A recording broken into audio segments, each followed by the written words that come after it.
دوستو اس قسط کے آغاز میں ترگت اپنے سپاہیوں کے ساتھ آنلی بازار میں موجود تھا اور سپاہیوں کو کہتا ہے اپنی پوزیشنیں سنبھال لو اور اپنی آنکھیں کھلی رکھنا اور کسی کو قریب آنے مت دینا۔ اس دوران کیترینا بھی آنلی بازار میں موجود تھی اور ان کی جاسوسی کر رہی تھی۔ ترگت کہتا ہے تیر انداز چھتوں کے اوپر چلے جاؤ۔ یہ سن کر سب سپاہی قلعے کی طرف بھاگنے لگتے ہیں۔ اتنے میں بامسی آ کر بتاتا ہے کہ ہم نے ہر طرف سے اپنے سپاہی تعینات کر دیے ہیں، اب چنگیز خان بھی ہماری دفاع کو نہیں توڑ سکتا، سعادتین ہو یا کوئی اور، اب وہ بغیر کسی پریشانی کے سو سکتا ہے۔ ترگت کہتا ہے یہ سب سعادتین کے لیے نہیں ہے بھائی، ارطغرل صاحب اس کے لیے اتنی احتیاطی تدابیر نہیں کر سکتے۔ بامسی پوچھتا ہے تو یہ سب کس کے لیے ہے بھائی؟ ترگت کہتا ہے ابو منصور کے لیے۔ بامسی کہتا ہے اس تاجر کے بارے میں تو ہم کچھ بھی نہیں جانتے، لیکن پھر بھی اس آدمی کی مدد کر کے ہمیں اچھا لگے گا، اس نے ہماری جان بچائی تھی۔ ترگت کہتا ہے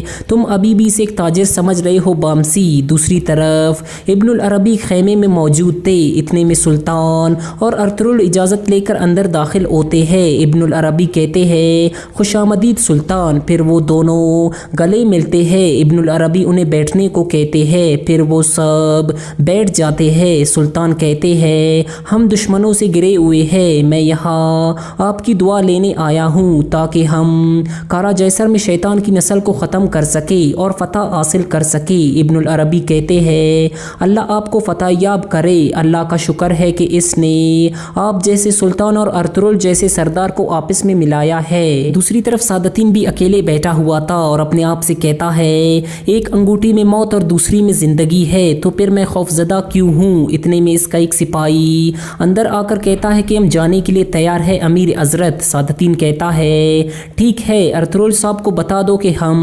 آنلی بازار جا رہے ہیں۔ یہ سن کر سپاہی باہر نکل جاتا ہے۔ اتنے میں اسلحان وہاں پہنچ جاتی ہے اور کہتی ہے میرے دل میں آپ کے لیے کوئی محبت نہیں ہے، میں نے جو کیا تھا وہ اپنے قبیلے کے لیے کیا تھا، جیسے آپ اپنی ریاست کے لیے کرتے ہیں۔ سعادتین کہتا ہے تم جھوٹ بول رہی ہو، سچ یہ ہے کہ تم ارطغرل کو ابھی تک اپنے دل سے نکال نہیں پائے ہو۔ اسلحان کہتی ہے یہ سچ نہیں ہے۔ پھر سعادتین کہتا ہے تمہیں مجھ سے کوئی نہیں چھین سکتا، ارطغرل بھی نہیں۔ یہ کہہ کر وہ وہاں سے چلا جاتا ہے۔ دوسری طرف ابن العربی کہتے ہیں انشاءاللہ اب دونوں کا اتحاد بہت سی فتوحات لے کر آئے گا۔ ارطغرل کہتا ہے کل ہم آنلی بازار میں ایک جرگہ بلا رہے ہیں جس میں اور سلطان بھی شرکت کریں گے، ہم آپ کو بھی وہاں دیکھنا چاہتے ہیں۔ ابن العربی کہتے ہیں اگر قسمت نے ساتھ دیا تو میں ضرور شرکت کروں گا۔ اتنے میں عبد الرحمن اندر آ کر ارطغرل کو کہتا ہے کہ امیر سعادتین آپ کا انتظار کر رہے ہیں سردار، وہ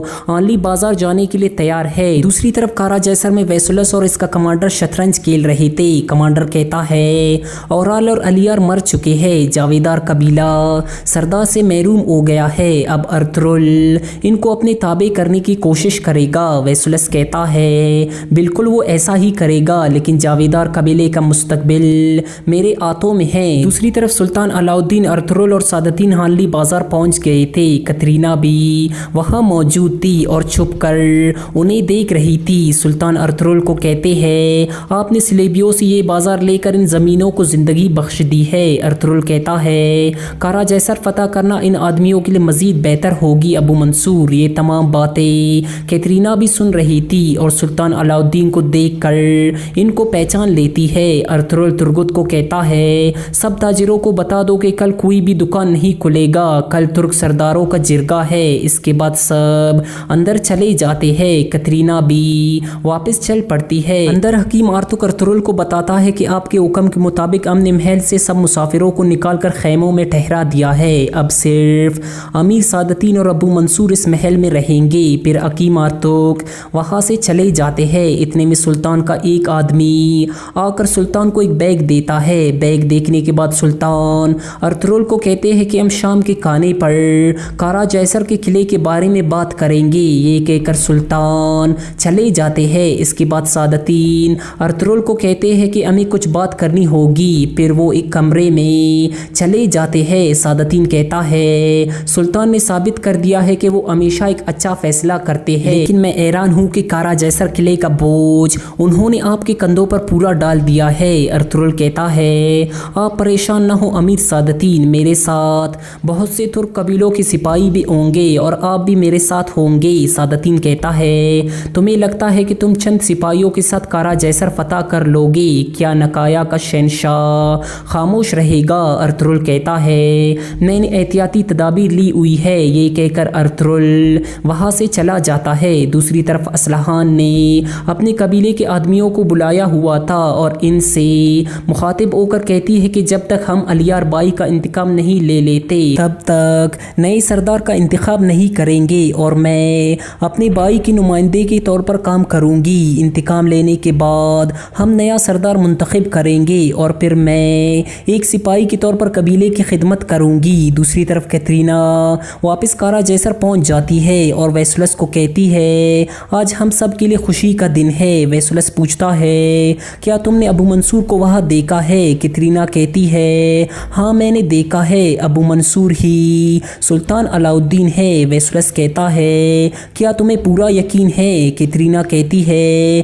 مجھے اپنے اندر نفرت کی طرح پورا یقین ہے کہ وہ سلطان علاء الدین تھا۔ یہ سن کر ویسولس بہت خوش ہو جاتا ہے۔ دوسری طرف سادتین ایک کمرے میں موجود تھا اور اپنے آپ سے کہتا ہے کیسے تم ہمیشہ میری چالوں سے بچتے رہے ہو ارطغرل، لیکن اس دفعہ ایسا نہیں ہوگا۔ اس دفعہ تمہیں مجھ سے کوئی نہیں بچا سکے گا۔ زہر میری انگوٹھی سے نکل کر سلطان کی خوراک میں چلا جائے گا اور پھر میری دوسری انگوٹھی میں موجود شفا سے سلطان کو نئی زندگی ملے گی۔ صحت یاب ہونے کے بعد سلطان کو پتہ چلے گا کہ کیسے تمہاری موجودگی میں غداری ہوئی تھی۔ دوسری طرف ارطغرل اور سلطان علاء الدین کارا جیسر قلعہ کے بارے میں منصوبہ بندی کر رہے تھے۔ اتنے میں سادتین بھی وہاں پہنچ جاتا ہے۔ سلطان ارطغرل کو کہتے ہیں اگر اس عملے کے بارے میں نکایا کے شہنشاہ کو پتہ چلا تو یہ ترک قبیلوں کے لیے بہت برا ہوگا۔ پھر سلطان کہتے ہیں چلو کھانا کھاتے ہیں۔ اس کے بعد وہ تینوں کھانا کھانے کے لیے بیٹھ جاتے ہیں۔ پھر سلطان علاء الدین